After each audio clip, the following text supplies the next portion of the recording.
बात करेंगे पटना की बड़ी खबर की, जहां बिहार विधानमंडल का मानसून सत्र आज चौथे दिन भी जारी है, लेकिन आज भी सदन का माहौल गर्म रहने के आसार हैं। बुधवार को विधानसभा और विधान परिषद दोनों में विपक्ष ने एसआईआर मुद्दे को लेकर सरकार पर जमकर निशाना साधा था। सदन में जमकर नारेबाजी और हंगामे के बीच मुख्यमंत्री नीतीश कुमार और नेता प्रतिपक्ष तेजस्वी यादव के बीच तीखी बहस देखने को मिली थी। आज विधान परिषद में कई अहम नियमावली प्रस्तुत की जाएगी, जिनमें बिहार जन्म और मृत्यु रजिस्ट्रीकरण संशोधन नियमावली 2025 और बिहार राजभाषा संवर्ग नियमावली 2014 जैसी महत्वपूर्ण प्रतियां शामिल हैं। लेकिन सियासी समीकरण और विपक्ष की रणनीति को देखते हुए यह साफ है कि आज का सत्र भी हंगामे की भेंट चढ़ सकता है। बुधवार को हुए वाकयुद्ध में नीतीश कुमार ने विपक्ष पर विकास कार्यों को बाधित करने का आरोप लगाया,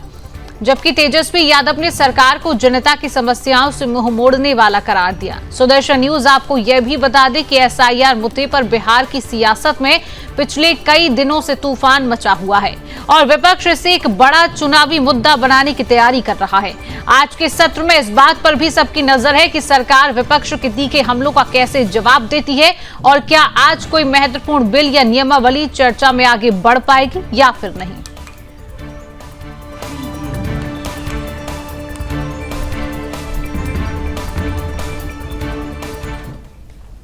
तो इसी खबर पर अधिक जानकारी लेंगे। हमारे साथ बिहार से bureau chief Anjani Pandey live जुड़ चुके हैं। अंजनी, क्या लग रहा है, आज चौथा दिन है, जिस तरीके से 3 दिन हमने देखा है विधानसभा में लगातार एसआईआर मुद्दा छाया रहा, विपक्ष लगातार एसआईआर मुद्दे पर हमलावर है, आज का दिन क्या लग रहा है, क्या आज भी जो है हंगामे के आसार नजर आ सकते हैं? अंजनी जी देखिए, बता दूं कि आज भी हंगामे के आसार हैं और अभी से थोड़ी देर बाद जो है जब कार्रवाई शुरू होगी उसके पहले ही जो तमाम विपक्षी विधायक हैं उन लोगों ने मुख्य जो गेट है उस मुख्य गेट पर धरना प्रदर्शन शुरू कर दिया और नारेबाजी जो है वो शुरू कर दी है। तो आज भी हंगामे के आसार लग रहे हैं, लेकिन कल जिस तरीके से हंगामा हुआ, इस हंगामे के बीच सत्ता पक्ष और विपक्ष दोनों के बीच जो है वह तीखी बहसें हुई, जिसकी वजह से जो विधानसभा अध्यक्ष थे उन्होंने अपनी नाराजगी भी जाहिर की और दोनों सत्ता पक्ष और विपक्ष के सदस्यों को जो है वह समझाने की कोशिश की। लेकिन एसआईआर के मुद्दे को लेकर यदि देखें तो लगातार जिस दिन से सोमवार से इस सत्र की शुरुआत हुई है और सोमवार से ही लगातार विपक्ष जो है इस मुद्दे को लेकर के राज्य सरकार पर हमलावर है और सदन की कार्रवाई जो है वह बाधित की जा रही है। लेकिन इसी बीच कई महत्वपूर्ण विधेयक जो है वह राज्य सरकार द्वारा पास भी किए जा रहे हैं, पारित भी कराए जा रहे हैं। आज भी कार्यस्थगन प्रस्ताव लाने का विचार है विपक्ष का और कार्यस्थगन प्रस्ताव यदि सरकार नहीं मानती है तो आज भी कल जैसे ही हालात जो है वह सदन के अंदर और सदन के बाहर जो देखने को मिलेंगे। हालांकि सदन के बाहर अभी से ही जो है वह हंगामा शुरू हो चुका है, थोड़ी देर के बाद जो है सदन की कार्रवाई शुरू होगी, लेकिन मुख्य गेट पर यदि कहें मुख्य द्वार जो है उस मुख्य द्वार पर विपक्षी सदस्य जो है वह धरना देकर बैठ गए हैं। सभी काले कपड़े पहन करके पिछले 3 दिनों से आ रहे हैं और एसआईआर को लेकर के जो है वह अपना विरोध प्रकट कर रहे हैं। अंजनी, क्या लग रहा है विपक्ष एसआईआर को इतना तूल क्यों बना रहा है, जबकि सरकार कह चुकी है कि 52 लाख जो है वो फर्जी वोटरों के नाम सामने आए हैं, 8 लाख ऐसे नाम सामने आए हैं कि जो 2-2 जगह पर वोट डाल रहे हैं और कई ऐसे नाम सामने आए हैं जिनका नाम जो है मृतकों की लिस्ट में शामिल है। ये सरकार पूरा आंकड़ा जो है सबके सामने दे रही है, उसके बाद भी लगातार विपक्ष एसआईआर मामले पर हमलावर है। क्या लग रहा है अंजनी, क्या एसआईआर को लेकर विपक्ष को एक हार का डर सता रहा है, क्या लग रहा है अंजनी, क्या संकेत अभी फिलहाल? जी शिवांगी, देखिए बता दूं कि जो संकेत है वो यह है कि इस वर्ष विधानसभा के चुनाव होने और विधानसभा के चुनाव को लेकर के जो विपक्ष है वह सरकार पर हमलावर है और इस मुद्दे को लेकर जनता के बीच जाना चाहती है, जबकि सरकारी पक्ष की यदि बात करें, सत्ता पक्ष की बात करें तो विकास के मुद्दों को लेकर के सरकार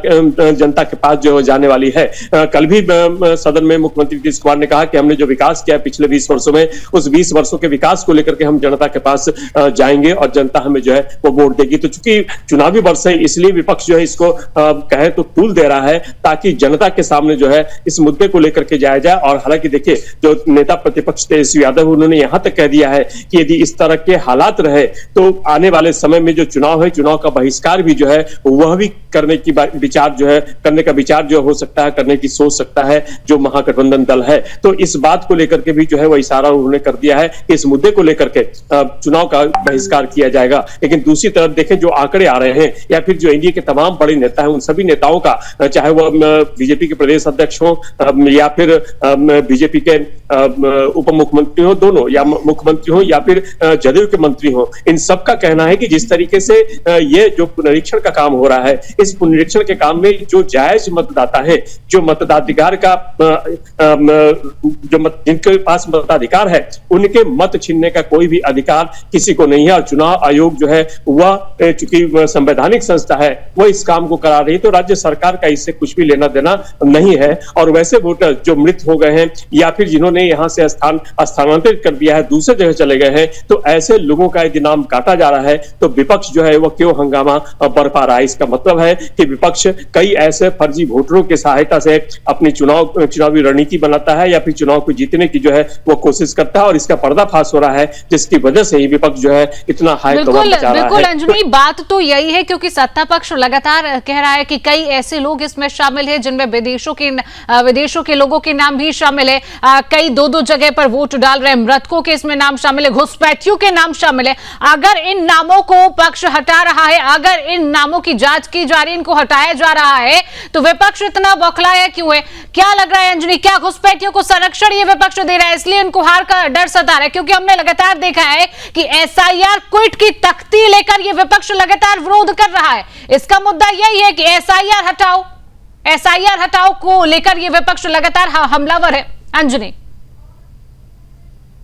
जी शिवांगी, देखिए बता दूं कि विपक्ष जो है वह एसआईआर के मुद्दे को लेकर राज्य सरकार पर निशाना साध रहा है, जबकि राज्य सरकार का कहना है कि चुनाव आयोग के द्वारा इस प्रक्रिया को अपनाया जा रहा है। लगभग 95% से ज्यादा लोगों ने फॉर्म भर दिया है। और चुनाव आयोग की यदि बात करें तो उसने यह भी आंकड़ा जारी किया है कि जो सीमांचल के इलाके हैं, उन सीमांचल के इलाके में बांग्लादेश और नेपाली नागरिक जो है वो बहुतायत में पाए गए हैं, जिनका नाम जो है वह काटा जा रहा है, या फिर किसी प्रदेश के किसी भी हिस्से में यदि इस तरह के